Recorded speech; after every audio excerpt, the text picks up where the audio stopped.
মোবাইলে ধারণ করা ভিডিওতে দেখা যাচ্ছে ফাঁকা মাঠে একদল যুবক একটি ঘোড়ার হাত পা বেঁধে জবাই করছেন। মাংস খাওয়ার শখ হলে ঘোড়া কিনে আনেন পাবনার বেড়া উপজেলার মহিউদ্দিন চৌধুরী। পরে তার সহযোগীদের সাথে জবাই করে রান্না করে খান তারা। এ সময় ভিডিও করে তা সামাজিক যোগাযোগ মাধ্যমে ছড়িয়ে দেয়। এরপরেই বাধে বিপত্তি। ভিডিও দেখে ক্ষুব্ধ হয় স্থানীয়রা। তাই প্রতিবাদে বিচারের দাবিতে বৃহস্পতিবার সড়ক অবরোধ করে বিক্ষোভ ও মানববন্ধন করেন এলাকাবাসী। ঘোড়া জবাই করে খাবার প্রতিবাদে দৃষ্টান্তমূলক শাস্তির দাবি এলাকাবাসীর। এই বুদ্ধিটা পাকাইছে বেড়া মহিন চৌধুরী।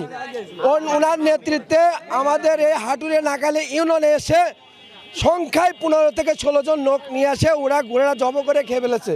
এগুলো খাওয়া বৈধ না, অবৈধ না, এটা খাওয়া তো যায় না। তাহলে তো কুরবানি দিতেই হইতো, তাহলে গরু উট কুম্ভ দুর্বল এগুলো তো আর দিত না, মানুষ এগুলোই দিত। অবস্থা বেগতিক দেখে যারা মাংস খেয়েছিলেন তারা ব্যবসা প্রতিষ্ঠান বন্ধ করে পালিয়ে যায়।